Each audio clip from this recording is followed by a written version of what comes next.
Un niño de la mano de su padre. Page 13. Yo amaba a mi papá con un amor animal. Me gustaba su olor, y también el recuerdo de su olor, sobre la cama, cuando se iba de viaje, y yo les rogaba a las muchachas y a mi mamá que no cambiaran las sábanas ni las fundas de la almohada. Me gustaba su voz, me gustaban sus manos, la pulcritud de su ropa y la meticulosa limpieza de su cuerpo. Cuando me daba miedo, por la noche, me pasaba para su cama y siempre me abría un campo a su lado para que yo me acostara. Nunca dijo que no. Mi mamá protestaba, decía que me estaba malcriando, pero mi papá se corría hasta el borde del colchón y me dejaba quedar. Yo sentía por mi papá lo mismo que mis amigos decían que sentían por la mamá. Yo olía a mi papá, le ponía un brazo encima, me metía el dedo pulgar en la boca, y me dormía profundo hasta que el ruido de los cascos de los caballos y las campanas del carro de la leche que anunciaban el amanecer. Antes, cuenta acerca del cariño que él sentía por su papá y cómo después de que nacieron sus hijos él volvió a sentir lo mismo que sentía por él. 2. Page 16-17. Yo sabía que los estudiantes le pedían plata prestada porque muchas veces lo acompañaban a la universidad y su oficina parecía un sitio de peregrinación. Los estudiantes hacían fila afuera, sí, para consultarle asuntos académicos o personales, pero la mayoría para pedirle plata prestada. Siempre que yo fui, varias veces mi papá sacaba de la cartera y les entregaba a los estudiantes billetes que jamás le devolvían, y por eso alrededor de él había siempre un enjambre de pedigüeños.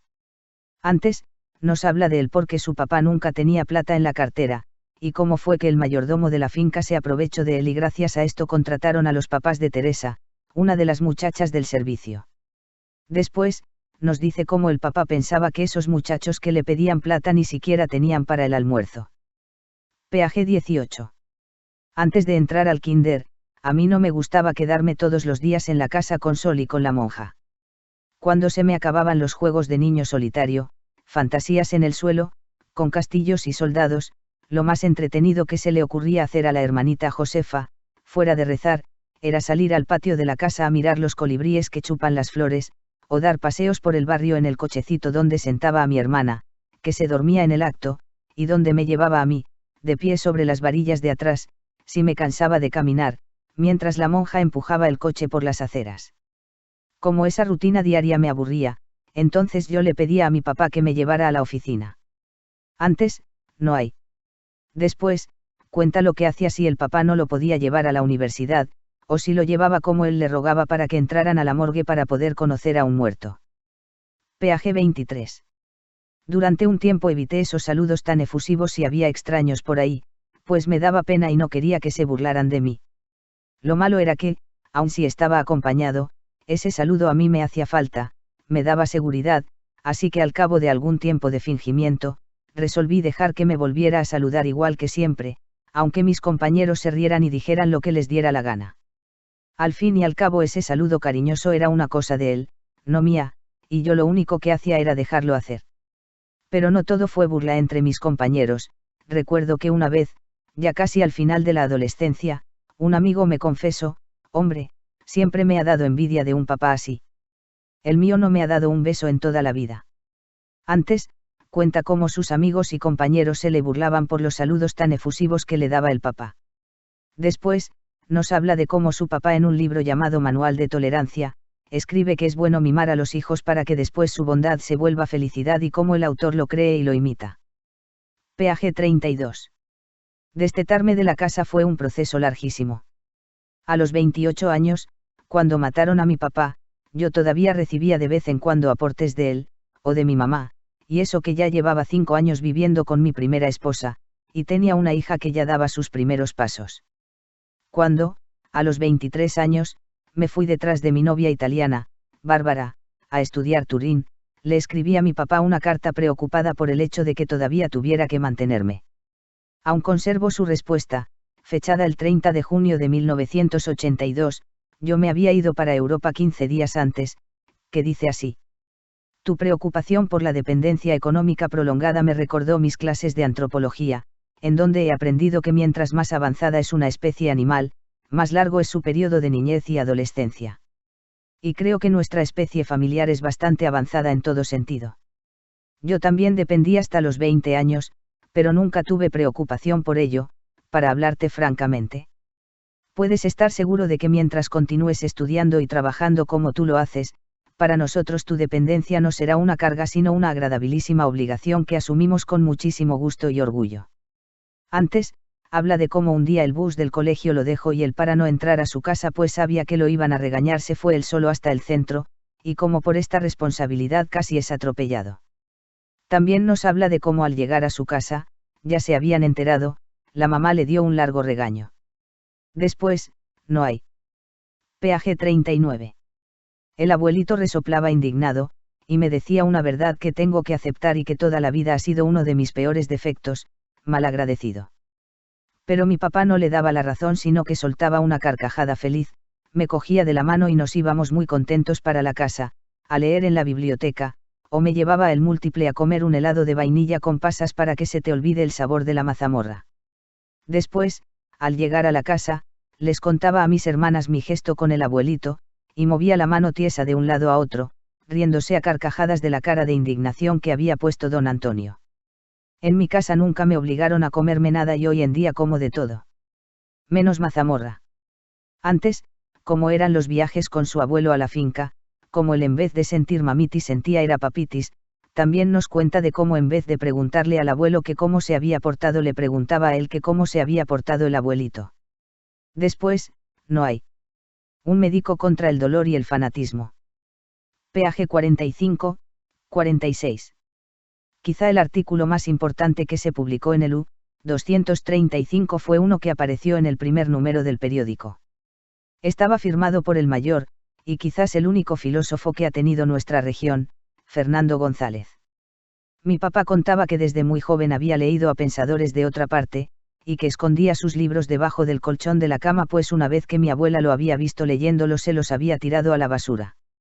Él mismo había estado en Envigado pidiéndole al maestro que le escribiera un artículo sobre la profesión médica para el primer número del periódico. González no se negó y creo que las recomendaciones que les hizo a los médicos en esa ocasión se grabaron en la memoria de mi papá como con tinta indeleble. Lo que Fernando González recomienda ahí, fue lo que mi papá intentó practicar, y practicó, el resto de su vida. El médico profesor tiene que estar por ahí en los caminos, observando, viendo, oyendo, tocando, bregando por curar con la rastra de aprendices que le dan el nombre de los nombres, maestro. Sí, doctorcitos, no es para ser lindos y pasar cuentas grandes y vender píldoras de jalea, es para mandarlos a todas partes a curar, inventar y, en una palabra, servir. Antes, nos habla de cómo el papá fundó un periódico llamado U-235, donde él se rebeló contra el país y la medicina, cómo gracias a esto logró que pusieran un buen acueducto y cómo él le abría sus páginas a escritores para que se estimulara, y así pudiera seguir escribiendo, así a mucha gente no le gustara. Después, no hay.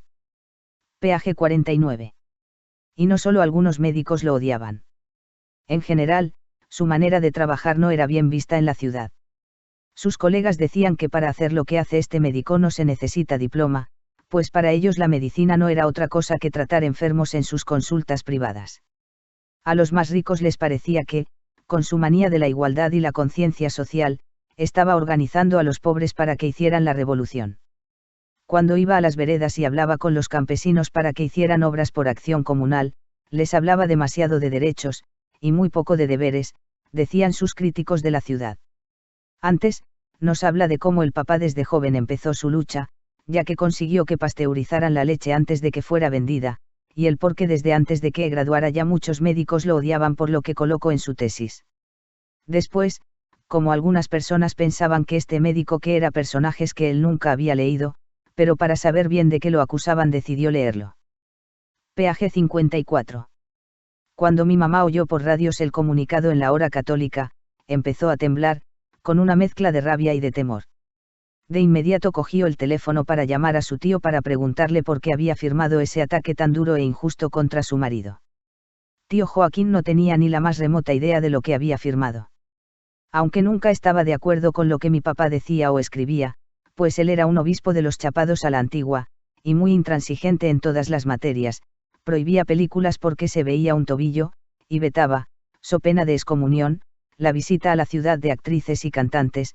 No iba a cometer la impertinencia de amonestar en público a alguien que, bien mirado, era su yerno.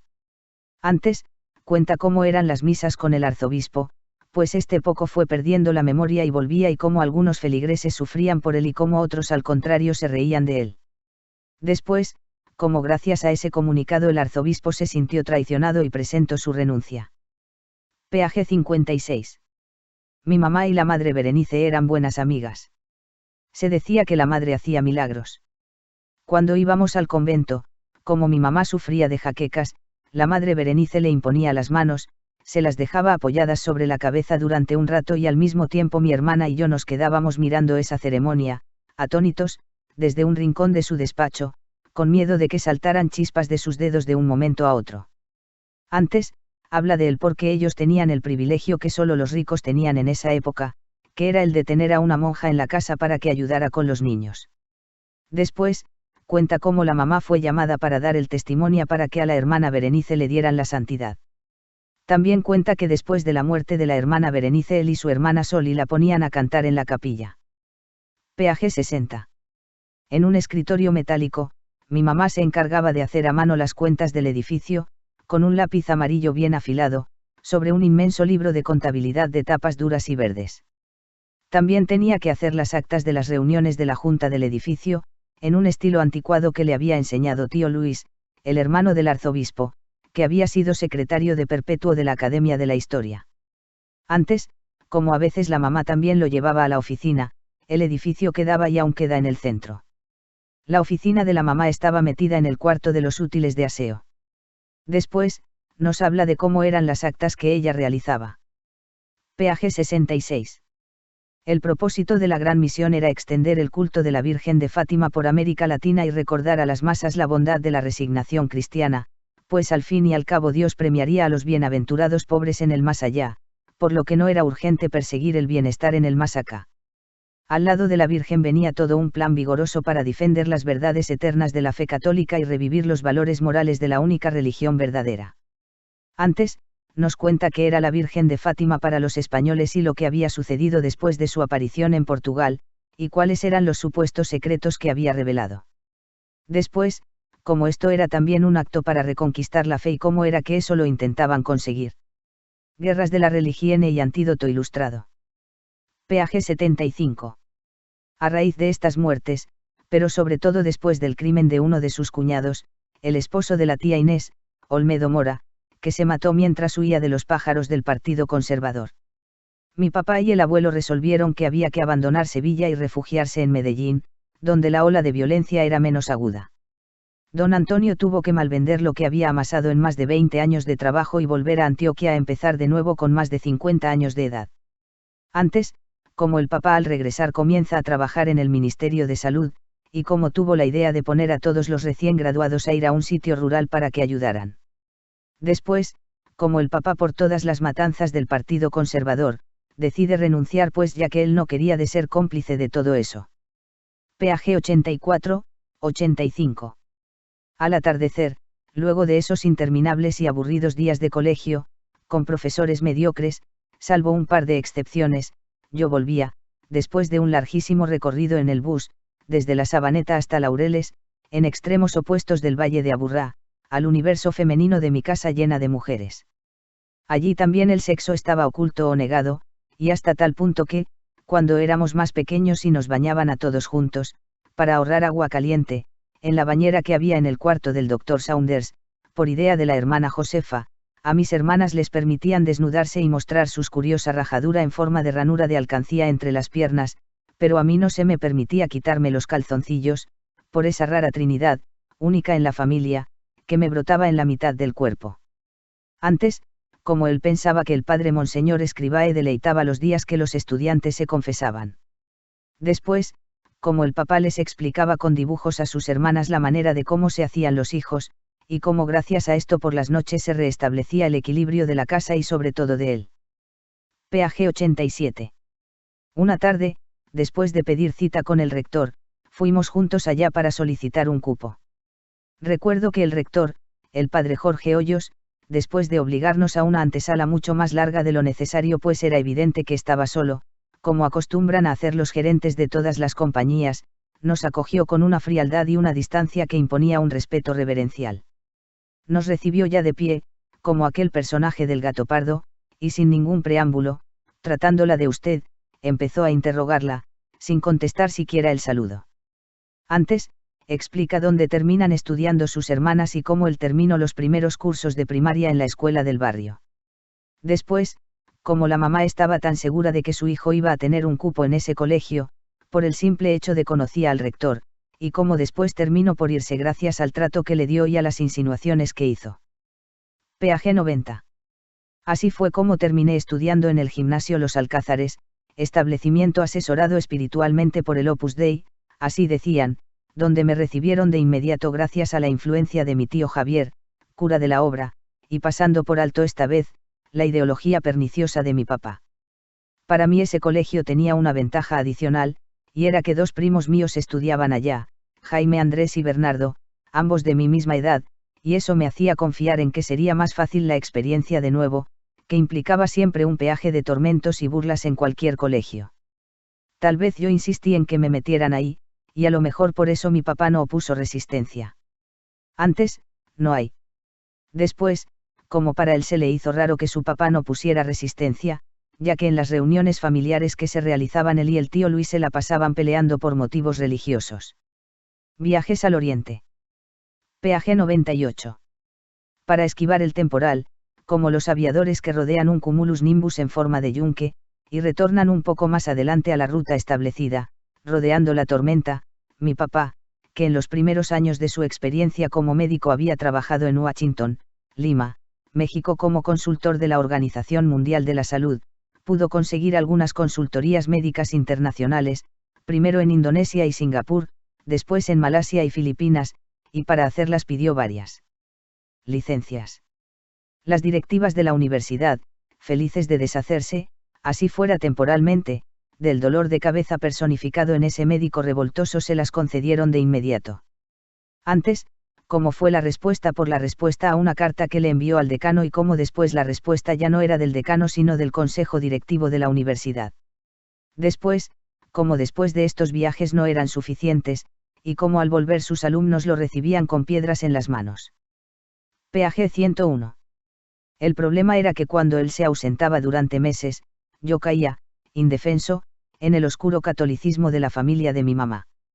Me tocaba ir muchas tardes a la casa de la abuelita Victoria, que se llamaba así porque había venido al mundo después de una sarta de 6 hermanos, en Bucaramanga, y cuando al final había nacido el séptimo y último hijo, una mujer, mi bisabuelo, José Joaquín, profesor de castellano y autor de crónicas amenas, había gritado, al fin, Victoria, y Victoria se quedó la niña. Antes, no hay.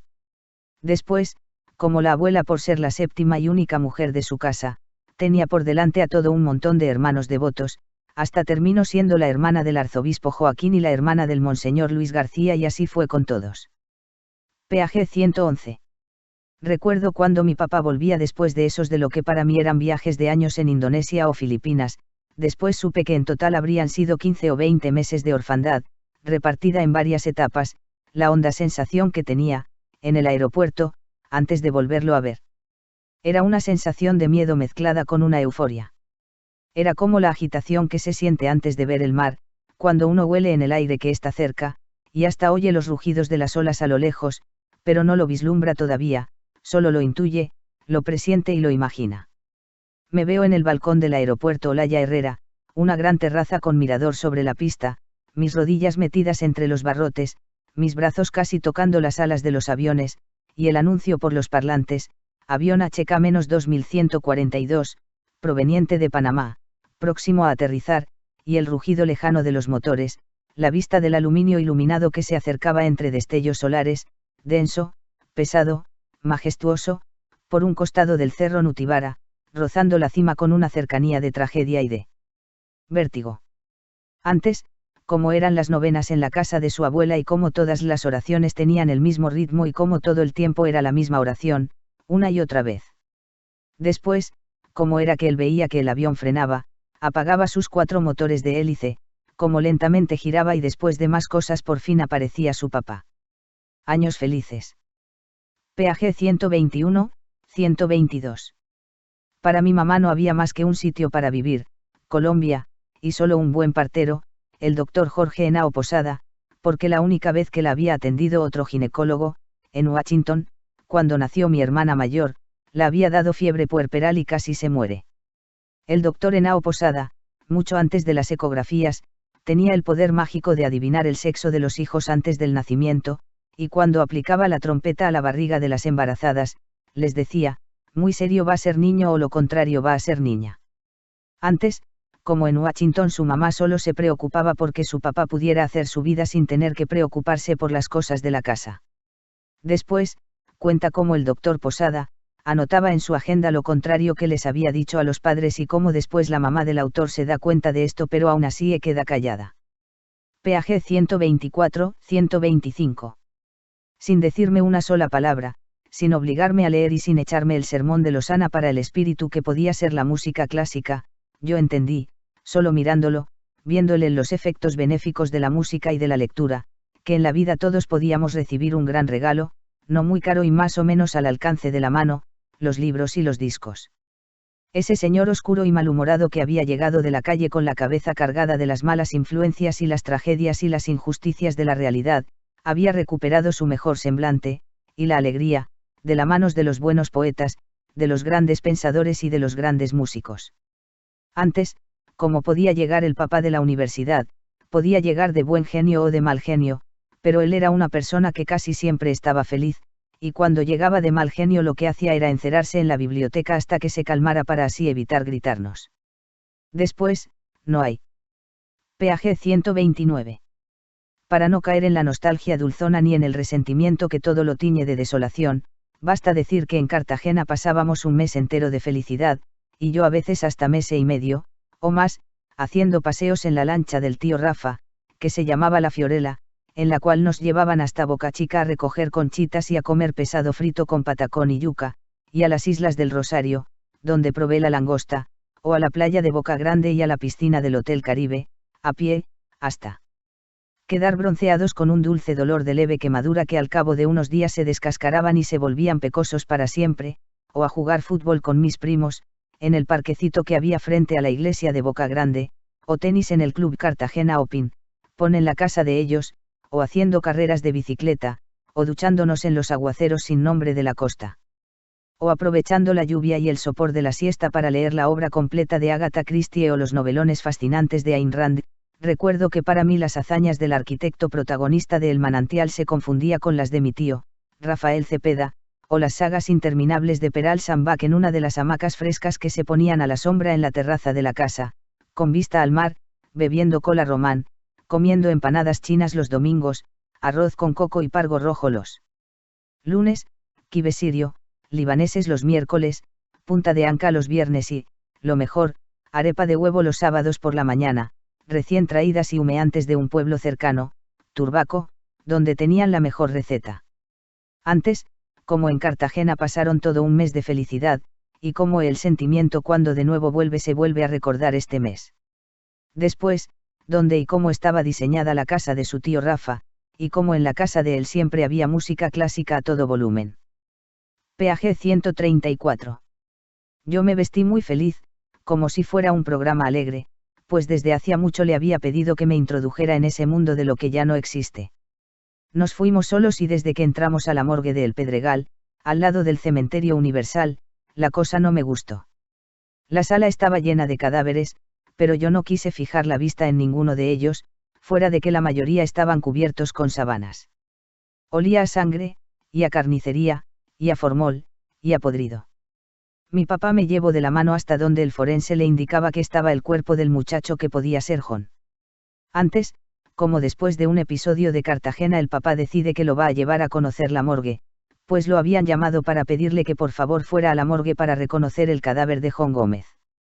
Después, como él vio una cegueta que le estaba serruchando el cráneo de John, ve lo que le sacaron a John en la autopsia, y como después de este episodio él sueña durante varias noches con huesos rotos y demás cosas que vio allá.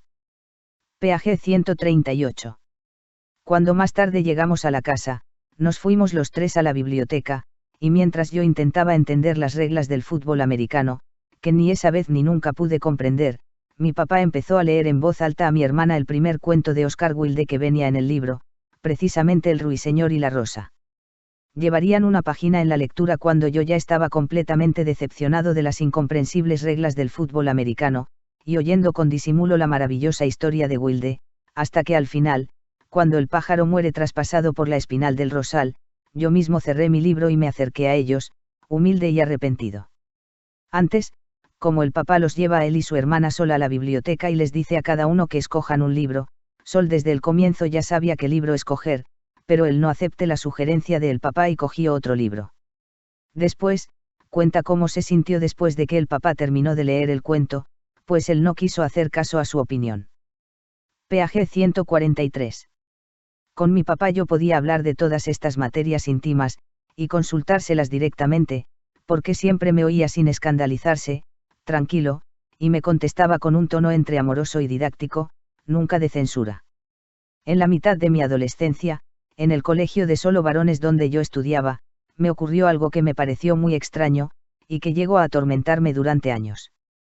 La vista de los genitales de mis compañeros de clase, y sus juegos eróticos, me excitaban, y llegué a pensar con angustia, por eso, que era marica. Antes, cuenta cómo el Opus Dei, fue a la universidad para dar una conferencia criticando el uso del condón.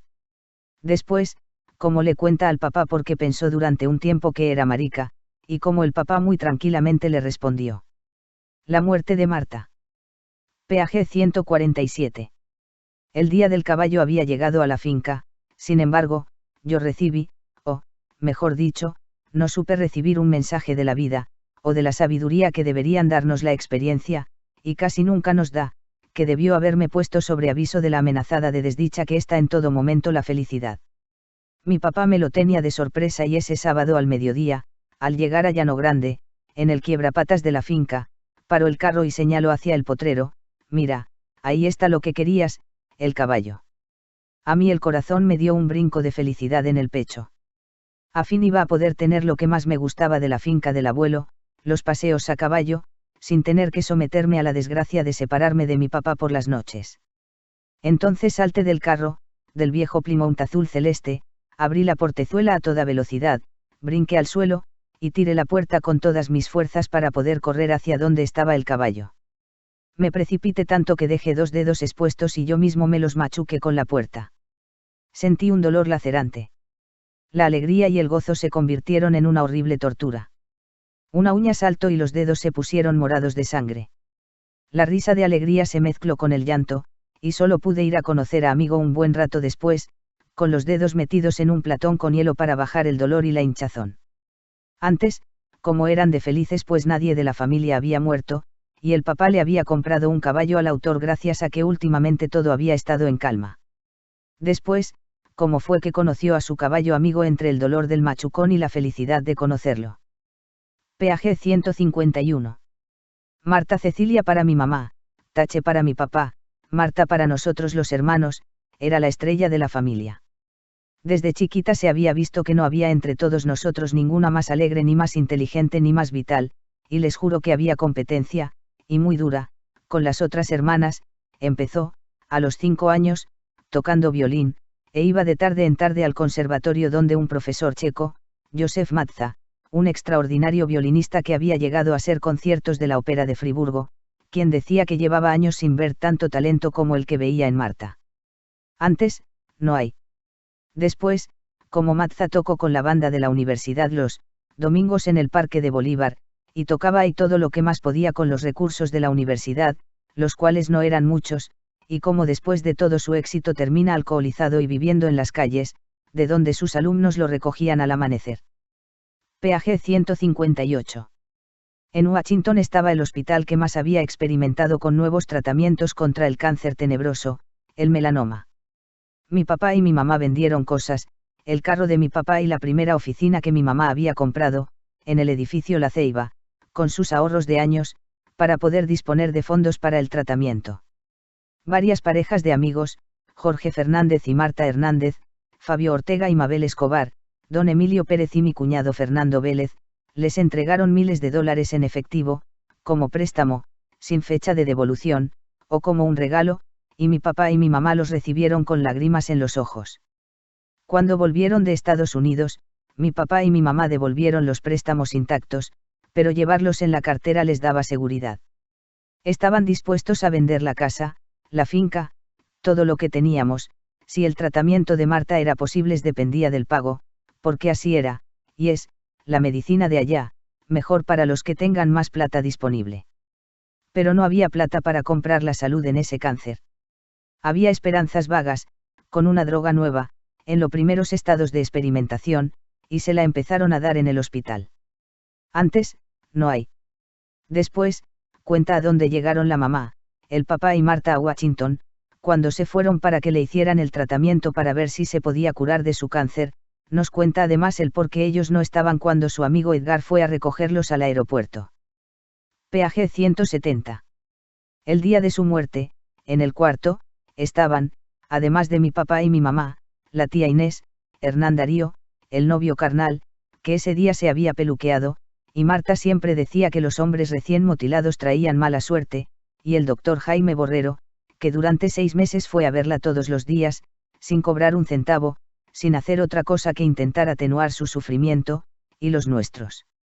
Él siempre me decía, usted tiene que ser fuerte, y ayudarle a su papá, que está destrozado, sea fuerte y ayúdele. Yo decía que sí con la cabeza, pero no sabía cómo ser fuerte, ni mucho menos cómo podría ayudarle a mi papá. Mi papá lo único que hacía era ponerle morfina, y animarla y más morfina a mi hermana. Fuera de esto, y de mimarla, y animarla, no podía hacer nada más, salvo mirar cómo se iba yendo, día tras día, noche tras noche. La droga le daba una sonrisa de serenidad en la cara de mi hermana, pero cada día necesitaba más y más para estar bien por algunas horas. Ya no había partes de su cuerpo sin chuzones, los glúteos, los brazos, los muslos, eran un reguero de punzadas rojas, como si se la hubieran comido las hormigas. Antes, como Marta ya empezaba a sentir los síntomas del cáncer en diciembre cuando una mañana amaneció ciega. Después, como después de un tiempo al papá le tocaba buscarle sitios para ponerle la inyección pues no la cabía ni una más. 2 entierros. Peaje 173. El presente y el pasado de mi familia se partieron ahí, con la devastadora muerte de Marta, y el futuro ya no volvería a ser el mismo para ninguno de nosotros. Digamos que ya no fue posible para nadie volver a ser plenamente feliz, ni siquiera por momentos, porque en el mismo instante en el que nos mirábamos en un rato de felicidad, sabíamos que alguien faltaba, que no estábamos completos, y que entonces no teníamos derecho a ser alegres, porque ya no podía existir plenitud. Hasta en el límpido cielo del verano habrá siempre en alguna parte del horizonte, para nosotros, una nube negra. Antes, como el monseñor explica el porqué de su felicidad en el entierro de su hermana Marta, y su papá decide salirse pues ya no aguanta más. Después, como después de un tiempo el autor se entera que sus papás desde el día de la muerte de Marta, nunca más volvieron a tener relaciones. Peaje 175. 15 años más tarde, en la misma iglesia de Santa Teresita, nos tocó asistir a otro entierro tumultuoso. Era el 26 de agosto, y la tarde anterior habían matado a mi papá. Lo velamos, primero, en la casa de mi hermana mayor, Mariluz, la última parte de la noche, después de que en aquella morgue de mi infancia, la misma donde me había llevado a conocer un muerto, como si quisiera prepararme para el futuro, ya en la madrugada, nos entregaron el cadáver. Por la mañana, como suele suceder en este país de catástrofes diarias, muchas emisoras de radio querían hablar con algún miembro de la familia. La única que tuvo suficiente serenidad para hacerlo fue mi hermana mayor. Mientras la entrevistaban, algunos funcionarios, el alcalde, el gobernador, algún senador, le daban las condolencias al aire. Después pusieron en directo también al arzobispo de Medellín, Monseñor Alfonso López Trujillo. Este le dijo a mi hermana cuánto lamentaba esta desgracia y le recomendó resignación cristiana. Mi hermana, que es muy católica, se lo agradeció en directo. Antes, no hay. Después, ¿cómo fue que el monseñor Alfonso López Trujillo, después de darle las condolencias a su hermana Mariluz por medio de la emisora, llama a la parroquia donde iban a velar al papá y da la orden de que no los dejen velarlo ahí pues él nunca había asistido a misa ni ahí ni en ningún otro lado? Años de lucha. Peaje 180. La primera lucha que emprendió después de la muerte de Marta fue con la Asociación de Profesores de la Universidad de Antioquia, de la cual era presidente, y desde la cual lideró un para de profesores, apoyado por los estudiantes, en defensa de su categoría y contra un rector astuto y reaccionario, Luis Fernando Duque, viejo alumno de mi papá en su misma especialidad, salud pública, y por un tiempo supuesto amigo suyo, pero luego el enemigo acérrimo y contrincante hasta el límite del odio. Antes, como después de la muerte de Marta, el compromiso social del papá se vuelve aún más fuerte de lo que ya lo era. Después, ¿cuál fue el motivo por el cual Carlos Gaviria se volvió un gran amigo de la familia por lo ocurrido en la huelga? Accidentes de carretera. Peaje 187. Y vinieron vestidos de verde oscuro, con sus uniformes de loqueros. Me cogieron a la fuerza entre tres, me bajaron los pantalones y me pusieron una inyección en la nalga, larga, densa. El efecto que esta droga me hizo no lo quiero describir.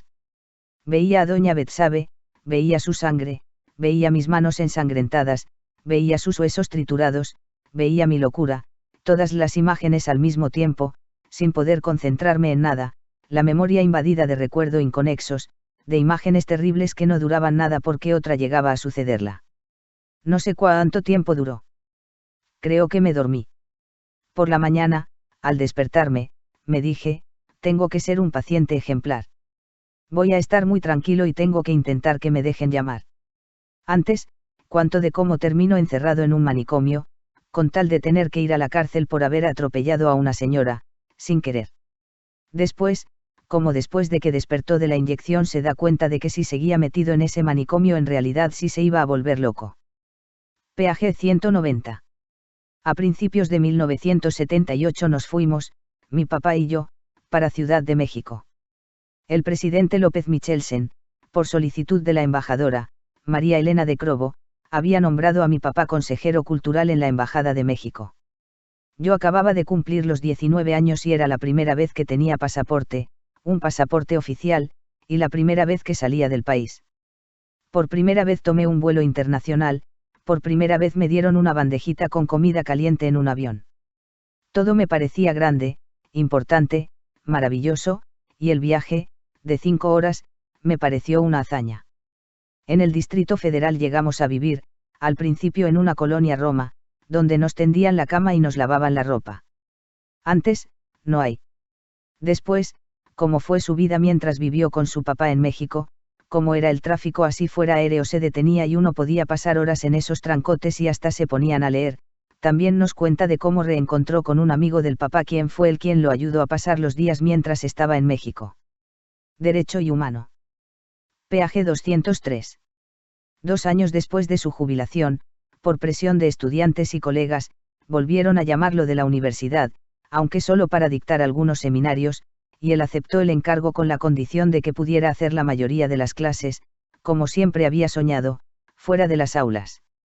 Mi hermana menor, Sol, que en esos años había empezado también a estudiar medicina en una universidad privada, recuerda que mi papá la invitó a ella y a todos sus compañeros a hacer unos cursos de poliatría en la cárcel de Bellavista. Antes, como el papá sentía que ya estaba en su mejor etapa de la vida y no quería jubilarse, también nos cuenta un poco de cómo en USA y Oriente en vez de jubilar a los profesores, lo que hacían era cuidarlos. Después, cómo fue que los compañeros de Sol no aceptaron la propuesta que les hizo el papá, pues según ellos no tienen nada que aprender en una cárcel. Peaje 220-221. Cometió estupideces, como todos las hemos cometido, se metió en movimientos absurdos, lo engañaron por ingenuo, a veces sirvió de altavoz para intereses ajenos que supieron manipular mediante el halago. Cuando se daba cuenta de que lo habían utilizado, repetía siempre la misma frase cómica y desengañada, es que a mí la inteligencia no me ha servido sino para ser bruto. Se avergonzaba, por ejemplo, de haber hecho meter a un cuñado de mi hermana mayor, Mariluz, que una noche, decía que estaba siendo perseguido por mafiosos. A mi papá, en los años 70, no le cabía en la cabeza que pudiera haber mafiosos en Medellín. Mucho menos lo que decía ese muchacho, J. Vélez, que repetía como loco que los mafiosos matan gente, amenazan personas, exportan cocaína y marihuana, compraban mujeres en los barrios, pagaban sicarios y matones. Antes, como él piensa que si el papá hubiera sido un poco más susceptible, más tranquilo y demás cosas, de pronto hubiera sido más eficaz. Después, como las verdades que estaban diciendo el uñado de Mariluz, las confundió con delirios que solo un loco podía decir. Abrir los cajones. Peaje 225. Unos días después del crimen a mí me tocó ir a la morgue a reclamar la ropa de mi papá. Me las entregaron en una bolsa de plástico y las llevé a su oficina en la carrera Chile. Desenvolví todo en el patio, el vestido ensangrentado, la camisa manchada de sangre, con los rotos de las balas, la corbata, los zapatos. Miré bien, era una bala. Los jueces no se habían tomado siquiera la molestia de revisar su ropa. Al día siguiente llevé esa bala al juzgado, aunque sabía que tampoco serviría de nada. Y como olía mal, quemé toda su ropa, menos la camisa, que dejé que se secara al sol, con sus terribles manchas de sangre oscura. Antes, como el día después de la muerte de su papá, su secretaria Inesita desapareció y como aún después de 20 años nadie de la famita sabe acerca de ella. Después, como él guardó la camisa ensangrentada para que cada vez que se le estuviera olvidando, él la viera y se acordara que tenía una promesa de venganza aún sin cumplir. ¿Cómo se viene la muerte? Peaje 232. El lunes 24 de agosto de 1987, muy temprano, como a las 6 de la mañana, llamaron a mi papá de una emisora radial a decirle que su nombre estaba en una lista de personas amenazadas que había aparecido en Medellín, y que en ella se decía que iban a matarlo. Le leyeron el párrafo pertinente: Héctor Abad Gómez, presidente del Comité de Derechos Humanos en Antioquia. Médico auxiliar de guerrilleros, falso demócrata, peligroso por simpatía popular para elecciones de alcaldes en Medellín.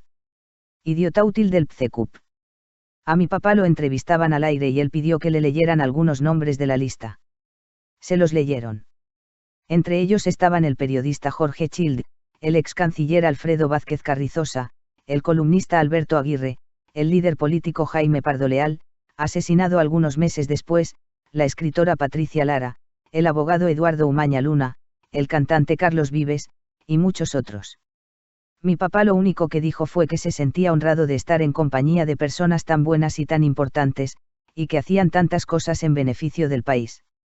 Después de la entrevista, por el teléfono interno, le pidió al periodista que le enviaran por favor una fotocopia de esa lista a la oficina. Antes, como este libro para él es un intento de dejar todo el dolor de la muerte de su hermana y su papá. Después, como una semana antes de que apareciera esa lista negra en Medellín, ya habían matado a Pedro Luis Valencia y cómo transcurrió la marca de su muerte. Peaje 237. En ese momento mi papá era el precandidato a la alcaldía de Medellín por el Partido Liberal. Ese año sería la primera vez en Colombia que se elegiría a los alcaldes por sufragio directo, y el jueves mi papá tenía un almuerzo en la finca de Río Negro con el doctor Germán Cea Hernández, que venía de Bogotá a intentar que los candidatos liberales se pusieran de acuerdo en un solo nombre. Bernardo Guerra, el presidente del director liberal, se oponía a que fuera mi papá, que era el más opcionado, e incluso se negó a asistir al almuerzo del jueves en la finca, al que irían todos los precandidatos liberales. Mi mamá, desde el martes estaba cocinando y haciendo los preparativos para ese almuerzo. Antes, como Mariluz todo el tiempo oculto cómo había quedado la finca ese su papá, pero como esta sorpresa la dañó la llamada de doña Lucia de la Cuesta ya que le dijo que no podía pasar por enfrente de ella. Después, como fue el preparativo del almuerzo que su hermana Vicky estaba organizando para los líderes del Partido Liberal para hablar acerca de la candidatura de su papá. Peaje 242.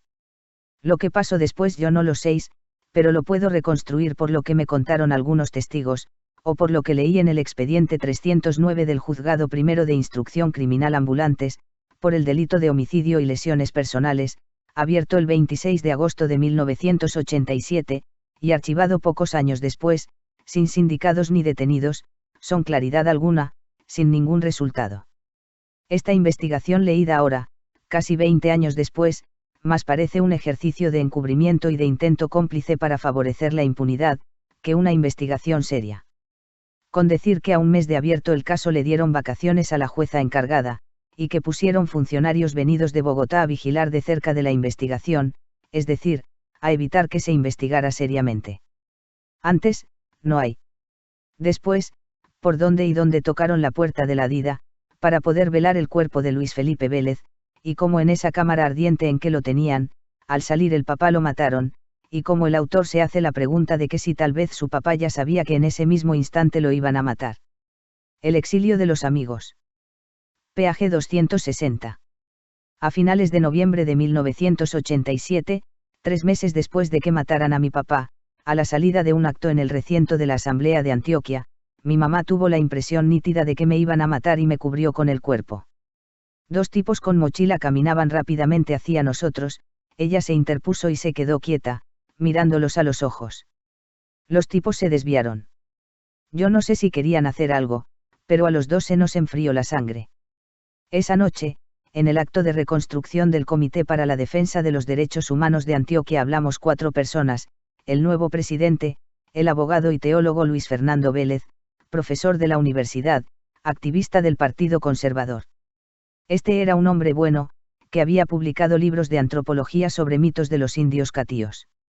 Ni entendía ni soportaba que hubieran matado a su colega en la Asociación de Profesores, Héctor Abad Gómez, y quería recoger su bandera. Conservo todavía el discurso del profesor Vélez, que dice así en uno de sus párrafos: los portaestandartes de la digna empresa de los derechos humanos en Antioquia encontraron el martirio. Hoy, los sobrevivientes de esa primera meta, estamos recogiendo, como un fervoroso homenaje a la memoria de los caídos, la bandera purificada por su sangre. Antes, no hay. Después, ¿quiénes fueron los que hablaron en el comité y cómo él piensa que el discurso que dio fue un símbolo de derrota? También nos dice de cómo fue su discurso y cómo él dijo que la valentía no era una cualidad que se transmitiera genéticamente. El olvido. Page 273. Aunque puedo creerlo, no quiero imaginar el momento doloroso en que también las personas que más quiero, hijos, mujer, amigos, parientes, dejarán de existir, que será el momento, también, en que yo dejaré de vivir, como recuerdo vivido de alguien, definitivamente. Mi padre tampoco supo, ni quiso saber, cuándo moriría yo. Lo que sí sabía, y ese, quizá, es otro de nuestros frágiles consuelos, es que yo iba a recordar siempre, y que lucharía por rescatarlo del olvido al menos por unos cuantos años más, que no sé cuánto duren, con el poder evocador de las palabras. Antes, como piensa él que en este libro evoca a las personas que ya murieron o que quizás morirán pronto, y para él cuál es el significado de un libro. Después, como en este libro su mente se ha trasladado para él, y como piensa que desde ahora nosotros los lectores somos cómplices con él. Conclusión. Para mí, este libro es para el autor una manera de desahogarse con personas que no conoce, pues él nos cuenta por todo lo que ha pasado por su vida, con su familia, con la muerte de su hermana Marta, la cual fue muy dura de aceptar para el papá. También me parece que es una muy buena novela, ya que no es la típica novela que tiene romance, y que tienen que pasar por miles de sacrificios para poder reencontrarse después de muchos años, sino que son hechos de la vida real, de los que pasó una persona en su infancia, adolescencia y en una pequeña parte de su adultez que su papá, quien fue asesinado cuando él tenía 28 años. A mí por lo menos me gustó, familiares míos que ya se leyeron el libro me decían que era muy bueno, pero no esperaba que me gustara tanto, ya que es muy raro, y lo confieso, que un libro de esta clase me guste, ya que está impuesto por el colegio y no escogido por mí misma, y en realidad nunca me habían gustado ninguno de los libros que habíamos leído en clase. Me parece también terrible cómo era la situación en los años 60 y 70 Colombia, la manera que no aceptaban a la gente por su forma diferente de pensar, ya que para ellos, por ejemplo, Héctor Abad Gómez era un rebelde, y como toda una ciudad entera podía tener una cosa en común, y era odiar a este señor, por el método en que implementaba todos sus conocimientos de medicina para ayudar a los campesinos de su ciudad. Héctor Abad Faciolince. Es un escritor, editor y periodista que nació en Medellín, Colombia, en 1958. Inició estudios en su ciudad natal de medicina, filosofía y periodismo. Ninguno concluido. Finalmente estudió lenguas y literaturas modernas en la Universidad de Turín. Ha recibido un Premio Nacional de Cuento, 1981, una Beca Nacional de Novela, 1994, y un Premio Simón Bolívar de Periodismo de Opinión, 1998. Dirigió también la colección Celeste de Literatura, en la editorial Universidad de Antioquia. Ha asistido como invitado a eventos literarios en numerosos países del mundo como Austria, Francia, España, Hungría, Estados Unidos, Perú, Venezuela, Ecuador, Argentina y Costa Rica, entre otros. Fue jurado de novela del Premio Casa de las Américas de Cuba. Ha sido columnista de las revistas Cromos, Cambio, El Malpensante, y de los periódicos El Espectador y El Colombiano. Es columnista dominical de El Nacional de Caracas, un periódico venezolano. Ha publicado ensayos de tipo académico en reconocidas revistas de Colombia, España, México, Italia y Gran Bretaña. Sobre su obra literaria hay numerosos libros, ensayos y tesis publicadas por importantes editoriales académicas. Asimismo existen amplias reseñas de sus libros tanto en castellano como en alemán, italiano, inglés y portugués. Existe una bibliografía extensa sobre sus escritos, preparada por el profesor Augusto Escobar de la Universidad de Antioquia. Frases citadas por Dr. Abad Faciolince. La felicidad está hecha de una sustancia tan liviana que fácilmente se disuelve en el recuerdo, y si regresa a la memoria lo hace con un sentimiento empalagoso que la contamina y que siempre he rechazado por inútil, por dulzón, y en últimas por dañino para vivir el presente, la nostalgia. La memoria es un espejo opaco y vuelto añicos, o, mejor dicho, está hecha de intemporales conchas de recuerdos desperdigadas sobre una playa de olvidos. Bibliografía. Wikipedia. Taringa Freyes 80.